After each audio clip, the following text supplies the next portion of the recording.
आज हम आपको तंत्र की दुनिया का वो खौफनाक रहस्य बताने जा रहे हैं जो कोई तांत्रिक, कोई साधु या कोई अघोरी आपको कभी नहीं बताएगा। एक ऐसा सच जिसे सदियों से जानबूझकर छुपा कर रखा गया, क्योंकि जो इस रहस्य को जान लेता है उसके देखने का नजरिया हमेशा के लिए बदल जाता है।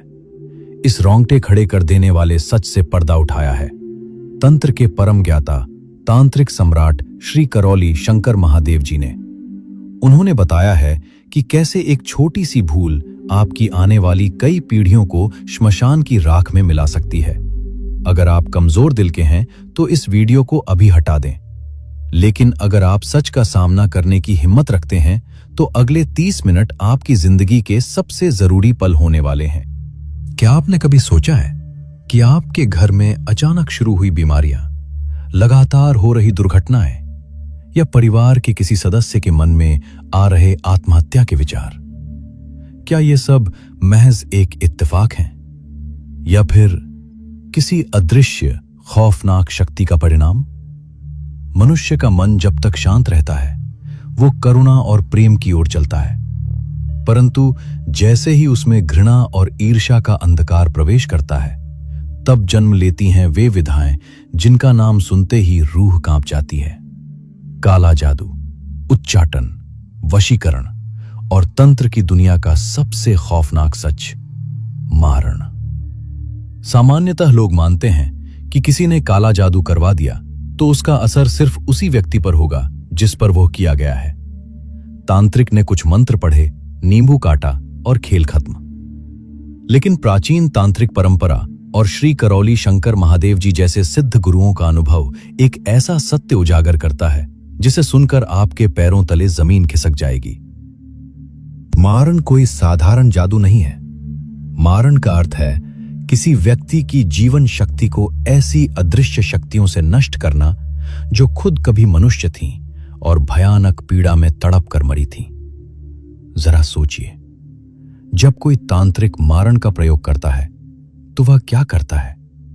वह साधारण मंत्र नहीं पढ़ता, वह श्मशान के उस सन्नाटे में उन प्रेत शक्तियों को खोजता है जिनकी मृत्यु उसी कष्ट से हुई हो जो कष्ट वह आपको देना चाहता है। अगर कोई चाहता है कि दुश्मन खून की उल्टियां करके मरे तो तांत्रिक उस आत्मा को जगाएगा जो इसी तरह तड़प कर मरी थी। अगर लक्ष्य को लकवा मारना है तो लकवे से मरी हुई आत्मा को बांधा जाएगा। और सबसे खौफनाक, अगर किसी को आत्महत्या के लिए मजबूर करना है तो उन प्रेतों का आवाहन किया जाता है जिन्होंने खुद अपनी जान ली थी। ये शक्तियां कोई खिलौना नहीं है, ये अपने साथ अपनी मौत की पीड़ा लेकर आती हैं। जब इन्हें मारण तंत्र में बांधकर किसी व्यक्ति पर छोड़ा जाता है तो ये उस व्यक्ति के दिमाग में घुसकर वही पीड़ा, वही दर्द और वही विचार पैदा करती हैं। अचानक एक हंसता खेलता इंसान डिप्रेशन में चला जाता है। उसके शरीर में ऐसी बीमारियां आ जाती हैं जो किसी मेडिकल रिपोर्ट में नहीं आती। और सबसे भयानक बात यह है कि यह खेल सिर्फ उस इंसान की मौत पर खत्म नहीं होता। मौत तो सिर्फ एक शुरुआत है। कल्पना कीजिए, जिस व्यक्ति पर मारण किया गया उसकी मृत्यु हो गई। आप सोचेंगे कि अब तंत्र का असर खत्म हो गया। नहीं, यहीं से शुरू होता है एक ऐसा दुष्चक्र जो पीढ़ियों को निगल जाता है। जिस व्यक्ति की मृत्यु उस मारण तंत्र के प्रभाव में तड़प कर होती है उसकी आत्मा भी आजाद नहीं होती। वो भी उसी तांत्रिक संरचना का हिस्सा बन जाती है। वो उसी तंत्र में एक नई शक्ति, एक नए प्रेत के रूप में बंध जाती है। शुरुआत में इस खेल में 3 लोग थे, जिसने काला जादू करवाया, जिस तांत्रिक ने किया और जिस पर किया गया। लेकिन अब वो मरने वाला व्यक्ति भी इस काली ऊर्जा का हिस्सा बन गया है। अब ये शक्तियां 3 से 4 हो गईं और ये ऊर्जा कहीं बाहर नहीं भटकती, बल्कि यह उस परिवार की वंशानुगत ऊर्जा यानी उनके डीएनए के ऊर्जा पथ में प्रवेश कर जाती है।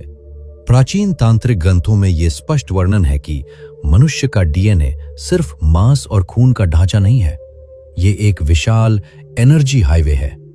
इसमें आपकी कई पीढ़ियों की सूक्ष्म स्मृतियां, उनके कर्म और उनकी ऊर्जाएं बहती हैं। अगर 100 साल पहले आपके परदादा के खिलाफ किसी ने मारण का प्रयोग करवाया था और वो ऊर्जा पूरी तरह काटी नहीं गई, तो वो आज भी आपके डीएनए के ऊर्जा पथ में घूम रही है। यही कारण है कि कुछ परिवारों में हर पीढ़ी में एक ही तरह की बीमारी होती है, या हर पीढ़ी में कोई न कोई अकाल मृत्यु का शिकार होता है। लोग इसे जेनेटिक्स या आनुवंशिक रोग मान लेते हैं, लेकिन कुछ मामलों में ये उस फंसे हुए तांत्रिक श्राप का परिणाम होता है। जब भी परिवार का कोई सदस्य कमजोर होता है, अत्यधिक निराश होता है या हार मान लेता है, तो वह सोई हुई काली ऊर्जा अचानक सक्रिय हो जाती है। व्यक्ति को लगता है कि ये निराशा उसके अपने विचार हैं, लेकिन असल में वह उस सूक्ष्म ऊर्जा के नियंत्रण में होता है। घर में बिना बात के क्लेश होना, व्यापार का अचानक मिट्टी में मिल जाना, बच्चों की बुद्धि का भ्रमित होना, ये सिर्फ दुर्भाग्य नहीं है, ये संकेत हैं कि एक अदृश्य दीमक आपके परिवार के भविष्य को खोखला कर रही है। अब एक सवाल उठता है, जो तांत्रिक चंद रुपयों या किसी के स्वार्थ के लिए इतना खौफनाक काम करता है, क्या वो सुरक्षित बच जाता है? क्या वो दूसरों का विनाश करके खुद चैन की नींद सोता है? इसका उत्तर है बिल्कुल नहीं। तंत्र की दुनिया जितनी रहस्यमयी है, उतनी ही निर्मम और कठोर भी। जो भी शक्ति जगाई जाती है, उसकी एक कीमत होती है। तंत्र के गहरे जानकार बताते हैं कि जो इंसान श्मशान की ऊर्जाओं, अतृप्त आत्माओं और मारण की शक्तियों को जगाता है, वो एक ऐसे शेर की सवारी कर रहा होता है जो मौका मिलते ही उसे ही फाड़ खाएगा। इन बंधी हुई आत्माओं को नियंत्रित करना लोहे के चने चबाने जैसा है। ये शक्तियां पहले से ही क्रोध, पीड़ा और असंतोष की आग में जल रही होती हैं। तांत्रिक उन्हें किसी और को बर्बाद करने का आदेश तो दे देता है, लेकिन प्रकृति का एक अटल नियम है, लॉ ऑफ कर्मा। श्री करौली शंकर महादेव जी कहते हैं कि आप ब्रह्मांड में जो ऊर्जा भेजते हैं, वो 100 गुना होकर आपके पास लौटती है। कई बार ऐसा होता है कि जिस तांत्रिक ने मारण किया, वो समय के साथ खुद उस काली ऊर्जा का शिकार हो जाता है। उसका स्वास्थ्य अचानक गिर जाता है, उसका मानसिक संतुलन बिगड़ जाता है और कई बार रहस्यमयी परिस्थितियों में उसकी मौत हो जाती है। और मौत के बाद क्या? मौत के बाद उसकी अपनी आत्मा भी उसी खौफनाक ऊर्जा जाल में फंस जाती है जिसे उसने खुद बनाया था। वो खुद उसी पीड़ा का भागीदार बन जाता है। ये एक ऐसा चक्रव्यूह है जिसमें घुसना तो आसान है, लेकिन बाहर निकलना असंभव। जो व्यक्ति क्रोध में अंधा होकर किसी के विनाश का बीज बोता है, वो भूल जाता है कि एक दिन उसी बीज का कड़वा फल उसे और उसकी आने वाली पीढ़ियों को खाना पड़ेगा। तंत्र कोई चमत्कार या हथियार नहीं है, ये एक धधकती हुई आग है। यदि इसे बदले की भावना से छुआ जाए, तो ये सबसे पहले उस हाथ को जलाती है जिसने इसे पकड़ा है। इतने भयानक सत्य को जानने के बाद आपके मन में एक ही सवाल गूंज रहा होगा, क्या इसका कोई समाधान है? यदि पीढ़ियों से कोई मारण तंत्र चल रहा हो, तो क्या इस खौफनाक चक्र से कभी मुक्ति मिल सकती है? जवाब है हाँ, क्योंकि ब्रह्मांड में अंधकार चाहे कितना भी घना क्यों न हो, वह एक छोटे से दीपक की लौ को नहीं बुझा सकता। अनुभवी गुरु बताते हैं कि कोई भी मारण या तंत्र केवल बाहरी शक्ति से काम नहीं करता। वो आपके अंदर के डर, आपकी निराशा और आपकी नकारात्मकता को अपना भोजन बनाता है। जिस व्यक्ति का मन कमजोर होता है, तंत्र उस पर सबसे जल्दी हावी होता है। लेकिन जब एक मनुष्य अपने भीतर की ऊर्जा को जगाता है, ध्यान, मंत्र, प्राणायाम और ईश्वर के प्रति अटूट विश्वास से, तो उसकी ऑरा या आभा मंडल इतना शक्तिशाली हो जाता है कि दुनिया की कोई भी काली शक्ति उसे भेद नहीं सकती। यदि परिवार में पीढ़ियों से ऐसा कोई प्रभाव है, तो तंत्र शास्त्र में इसके लिए मारण शांति या विशेष अनुष्ठानों का विधान है। लेकिन यह काम किसी साधारण इंसान का नहीं है। इसके लिए एक सिद्ध गुरु की आवश्यकता होती है, जो उन बंधी हुई आत्माओं को क्रोध से मुक्त कर सके। लेकिन सबसे बड़ा और सबसे अचूक रहस्य कुछ और ही है, और वो है आध्यात्मिक प्रकाश।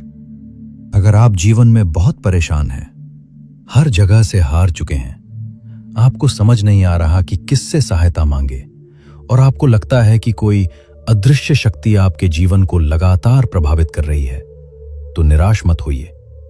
आध्यात्मिक परंपरा में हमेशा एक मार्ग खुला रहता है। ऐसे समय में एक ही सुझाव दिया जाता है, सच्चे गुरु और दिव्य शक्ति की शरण। और बहुत से साधकों के अनुभव के अनुसार ऐसी ही एक शरण है श्री करौली शंकर महादेव जी का धाम, जहां लोग अपनी पीड़ा, अपने कष्ट और अपने प्रश्न लेकर आते हैं और समाधान की आशा लेकर लौटते हैं। कहा जाता है कि जब मनुष्य पूरी श्रद्धा, विश्वास और सच्चे मन से ईश्वर की शरण में जाता है तो उसके जीवन के अंधकार धीरे धीरे दूर होने लगते हैं। इसलिए यदि जीवन में कहीं भी आशा दिखाई नहीं दे रही तो हिम्मत मत हारिए, क्योंकि ईश्वर का द्वार हमेशा खुला रहता है और कभी-कभी वही एक स्थान होता है जहां से नई शुरुआत होती है। सच्ची भक्ति, सत्य और करुणा के आगे कोई तंत्र नहीं टिक सकता। भारतीय आध्यात्मिक परंपरा कहती है कि सबसे बड़ी शक्ति प्रेम और क्षमा है। जब आप अपने मन से नफरत, ईर्ष्या और बदले की भावना को जड़ से उखाड़ फेंकते हैं, तब आप उस अंधकार के चक्र से हमेशा के लिए बाहर निकल जाते हैं। श्री करौली शंकर महादेव जी का भी यही संदेश है। विनाश का मार्ग खुद के विनाश पर खत्म होता है, इसलिए अपने भीतर प्रकाश जगाइए। दुनिया में चाहे कितनी भी बुरी शक्तियां क्यों ना हों, ईश्वर के प्रकाश और आपकी शुद्ध चेतना के सामने वे कुछ भी नहीं हैं।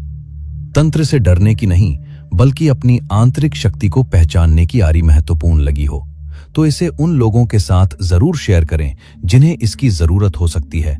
और हां, कमेंट्स में हर हर महादेव या अपने इष्ट देव का नाम लिखना न भूलें।